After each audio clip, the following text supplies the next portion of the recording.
Hey, what's up, ladies and gentlemen? This is David Benjamin from HealthyWildandFree.com. Today I want to talk about emotional health and well-being and how it really connects to your happiness and health overall. I wrote an article on my site earlier this year, and it shares in the article a chart that actually shows you how different pain and tension in your body, say for example if it's in your wrists or your shoulders or your neck, your back, your knees, your legs, your arms, your shoulders, your neck, whatever it may be, it shows you why pain and tension may be in the areas if it's an emotionally charged reason. Meaning, you can have pain and tension in your body from bad posture or from nutritional deficiencies or toxicity or heavy metals or whatever it may be that's kind of suppressing your body, but emotions also play a role in that as well. So if something emotionally is bothering you or something emotionally kind of keeps resurfacing in your life, it will cause pain and tension in different areas of your body. And I'm talking specific areas, and those are just external signs and indicators that you can use of pain and tension in the body. But our body also holds emotional trauma internally as well. So one example would be if you've heard, if you or someone was an alcoholic, you know that alcohol damages the liver, and the liver is one of the organs where your body actually stores anger. So if someone, for example, is an alcoholic and they drink and they become angry, that's because that alcohol and their liver are basically evoking and awakening, if you will, that anger that they're holding in their body. And we all hold anger to some degree. We all hold bitterness and unforgiveness and all these kind of negative emotions because that's just part of life. It's part of growing and evolving. We experience the lows and the highs and everything in between. So, but it's interesting because if you really start to look at how emotional health and happiness play a role in our lives and how emotions really determine how happy and how healthy we are, you start to realize how important they really are. Because most people, when they think of health, they think of eating healthy and exercising. Those two, very narrow, faceted worlds, which are extremely important. Don't get me wrong. I'm all about staying in shape and eating healthy and nutrition and eating organic and all these types of things. But emotional health, I would say, is extremely important as well, and it often goes ignored because we live in a society where emotions are rarely talked about. We have drugs and medications and all these different methods and things that do more to suppress emotions than to actually allow them to be expressed and allow people to truly heal. So I would say a good majority of people actually just suppress and manage and maintain negative emotions and emotional trauma from the past with medications, drugs, and any type of suppressant, basically, or alcohol, or illegal or legal drugs. It really doesn't matter. Or any type of addiction, food, whatever it may be. So we have so many readily available chemicals that, whether in food or drugs, that change our brain chemistry, that we can suppress our emotions by the flick of a lighter or the popping of a beer can or opening a bag of Fritos or Cheetos or GMO Zoes. So whatever, pick your poison, if you will. So we all have kind of tools to suppress emotions, and I have a theory, I don't know if it's true, it's a working hypothesis, that we can even suppress our negative emotions with healthy food. So if you're feeling a negative emotion and you're a healthy eater, you can still eat healthy and stuff that emotion with a big salad or a bunch of fruit or something, or nuts or seeds or whatever, because it's more the act, it's more the energy of the emotion that's affecting your body. And if you use anything to suppress it and push it down, it's going to resurface, it's going to bubble up. And think of it as filling a beach ball with air, and taking that beach ball in the ocean when waves are crashing and everything, and just pushing that beach ball under the water. That beach ball is going to come back up because it's full of air and it's naturally going to rise. Our emotions are the same exact way. We try to suppress them, we try to push them down, we try to stuff them, and we all do stuff emotions to some degree until you kind of learn to master that and understand your emotions and how they work and how to discharge them and engage in ones that are more positive for your life. But we've all suppressed them at one time or another in our lives. And I know I have personally, I'm sure you have too, I'm sure you have specific stories, experiences, and examples that you could use to share and say, hey, this is how, when, and why I suppressed this emotion, because this was how I did it, this is why I did it, and this is when I did it, because I felt this way, and this, and that. So it's really important to me in my work with Healthy, Well, and Free, and and all the work that I do to not only teach nutrition and health and wellness and diet and exercise and positivity and engaging in a spiritual practice that works for you, but also to understand emotional healing and emotional understanding and emotional wellness so that you can really heal from past traumatic experiences and move forward into a brighter and better future. So for me in my life personally, the reason I do what I do with Healthy, Well, and Free is because I want to live a happier and healthier, more fulfilled, rich life. I want to live a richer life day by day. I want to enjoy life, I want to be fulfilled, I want to be happy, and I want each day to be better than last. I want each month to be better than last. I want each year to be better than last. And I think oftentimes we get caught in such a rut because we do the same thing over and over. We act the same, we think the same, we do the same things over and over, and we don't allow ourselves to express at a higher level, and we don't allow our passions and our interests and our love of life, our zest for life to grow as time goes on. Instead, we just kind of, become hypnotized by the world around us in modern society and, reality TV and entertainment and, whatever we can tune out of ourselves and into something else to either suppress something or to just kind of Neanderthal through life. So it's really important for me and in my life, the reason my emotional healing journey began is because I had people in my life that were really close to me, friends and family members, and I've had a lot of positive and negative experiences in my life. I think one of the things that makes me really unique is that I've had a lot of really low lows and I've had a lot of really high highs. So I've had a very broad range of emotional feelings and experiences in life, and I think that's really helped me have a good understanding and a good range of depth understanding people's emotional states.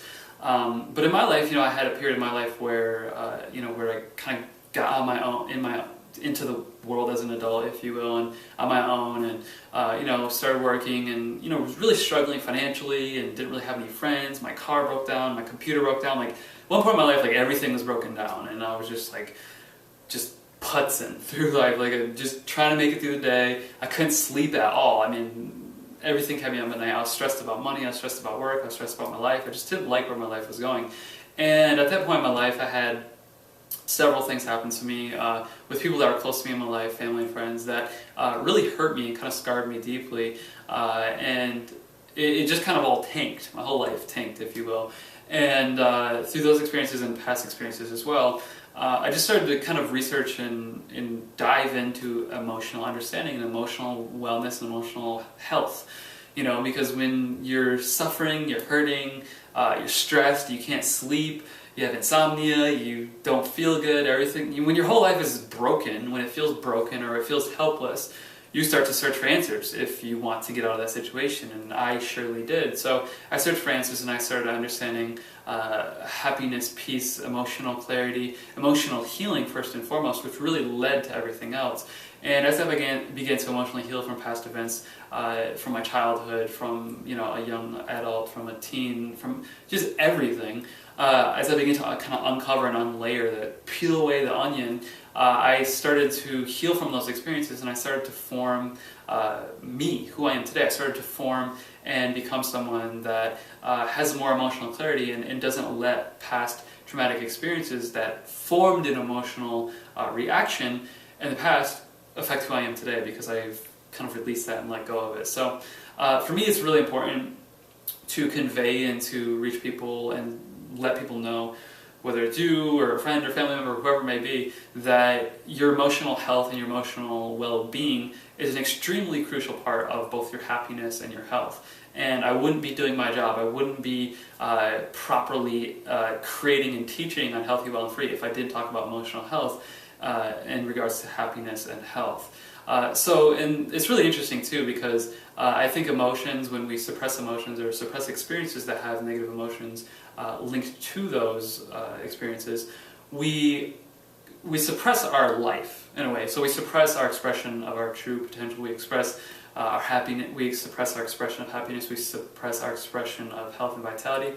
We literally suppress our entire life. We put our life on hold. It's like it's like when you see a movie and it's like 2 years later. It's like that's literally what happens when we have these emotionally traumatic experiences, and they affect our lives until we discharge them and let them go. So I think it's one of the biggest time freers, happiness freers, and health freers in your life if you can truly understand it. So There's an interesting story I want to share with you, and I'm sure you've heard this before, probably, maybe not, but if you put a frog in boiling water, and you turn up that boiling water, you put a frog in just warm water, and on the pot, on the stove, and you turn up that heat and the water gets warmer and warmer and warmer and starts to boil, that frog will die. It will stay in the water until it's not comfortable, it's discomfortable, it's more uncomfortable, it's extremely uncomfortable, and then it just dies. Whereas if you throw the frog in boiling water, that frog will jump out instantly. Now, why is that? Why will the frog jump out of boiling water instantly? Because it recognizes it's too hot. Yet a frog that heats up to that same temperature that will kill it and that is extremely hot will stay in that situation, that scenario. The frog that jumped in the boiling water knew to jump out immediately because the frog knew that this boiling water is going to damage me, it's going to kill me. Whereas the frog that was in the mild water warmed up, and then it was sort of comfortable, and then it was a little bit uncomfortable, and then it just kind of became okay with degrading, deteriorating, pattern there. So look at the frog that jumped in the boiling water as the frog that's emotionally healed, emotionally clear, emotionally in tune with its life. It recognizes situations or experiences, and it chooses not to partake in them long term. It chooses to avoid experiences that cause that frog to potentially die or get wounded or whatever it may be. So if you look at your life and you look at all the experiences you've ever had, all the emotional experiences, all the trauma, all the pain and suffering, everything negative, right? You can break down all emotions into two emotions, fear and love. Fear being the emotion that causes you to back away from things. It's kind of like fight or flight. The fear is the flight. The fear emotion is I'm going back this way and I'm going to keep going that way. Fear is running away from something. So pain, suffering, any physical, mental, emotional abuse, or anything of that nature would instill fear in you, would instill a negative emotional traumatic experience, which would cause fear, which would cause kind of retreating, because you didn't have power at that point in your life, whether you were younger or older or vulnerable at that place in your life or whatever it may be. You didn't have enough power to get out of that situation, or you felt helpless. So fear is that retreating emotion, right? Now, on the flip side of that coin, the positive side of that emotion is love. Love is the emotion that draws you towards something. It's something that you keep reaching towards it, you keep approaching it. So love draws you closer, fear draws you away. So if you look at those two emotions, and that's really what all emotions break down to, and you go back in your life, all the pain and suffering, what type of experiences were those? Were those loving, positive experiences, or were those negative, fearful experiences? I would venture to say that all those experiences that you really remember and that you really, maybe replay in your mind, visualize, whatever it may be, were negative fear-based experiences. And those are the experiences that your body holds, that the trauma in your body holds, that is causing you to this day to not work through those things and not get past those things. So it's interesting because when an emotionally traumatic event happens to someone, what actually happens is their brain trauma is experienced in different levels of the body. So it's really fascinating, really interesting. But first and foremost, the brain is impacted. So say you had an emotionally traumatic experience when you were, say, 11 or 8.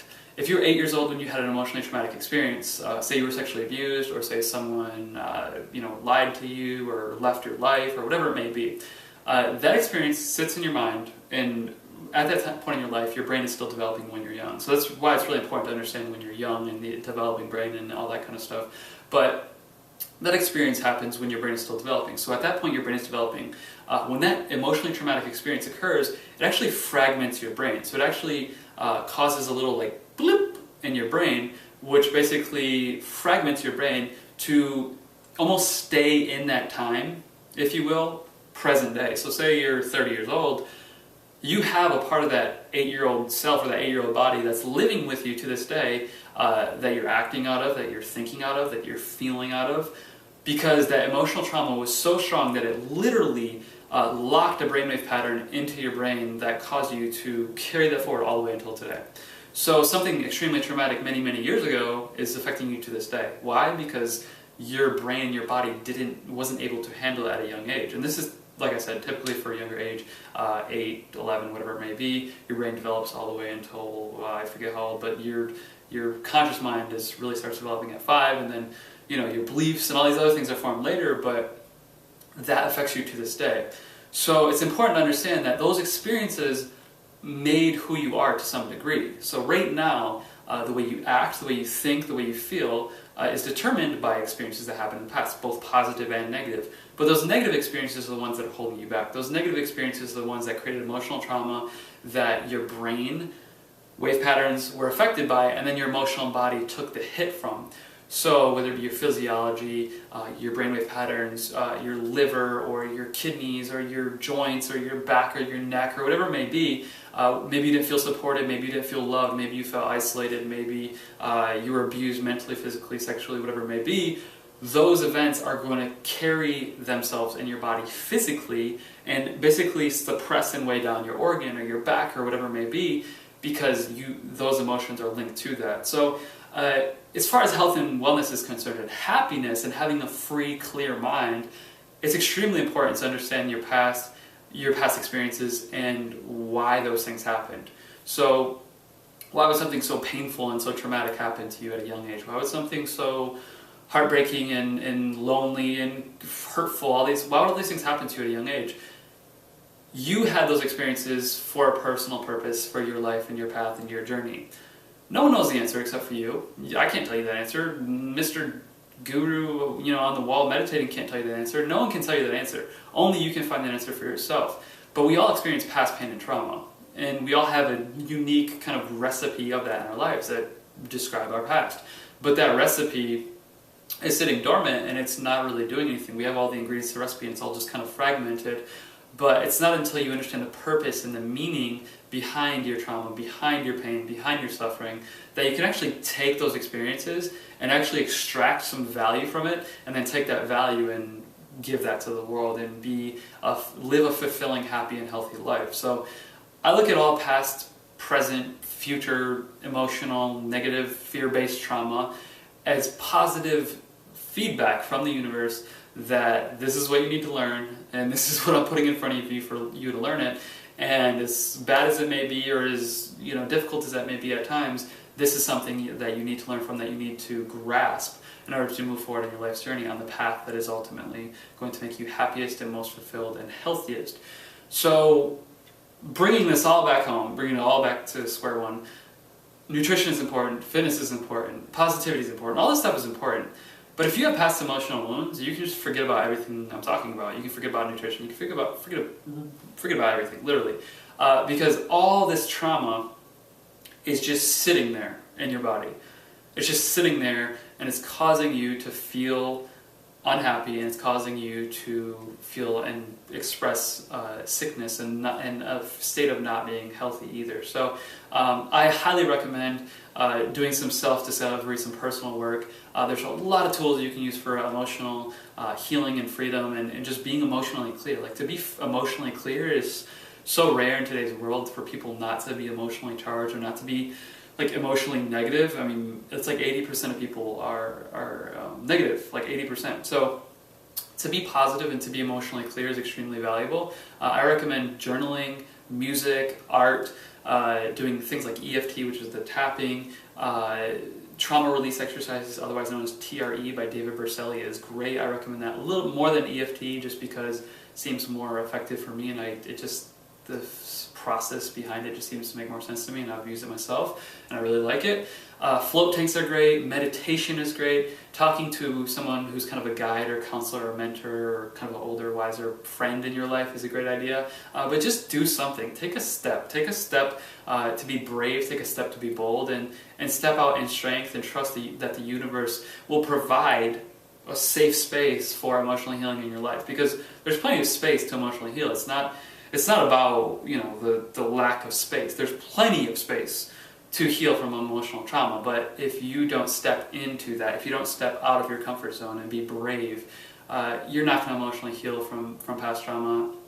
Even if you just express past trauma in a journal and get it out on paper, that's extremely freeing and extremely beneficial. So I just urge you to take a step forward, and whatever this means to you, hopefully this video gives you some valuable feedback and ideas. Thanks a lot for your time. There's actually a chart describing the emotional pain and trauma and where it can link up kind of physically in the body, like body, like the joints or the neck or the back, and what that actually means emotionally in your life. So check out that chart below in the article on healthywellandfree.com, and please like, favorite, comment, and share this video. Thanks a lot for your time. Make sure to subscribe below for future videos, and I'll see you in the next video. Have a great day. Bye.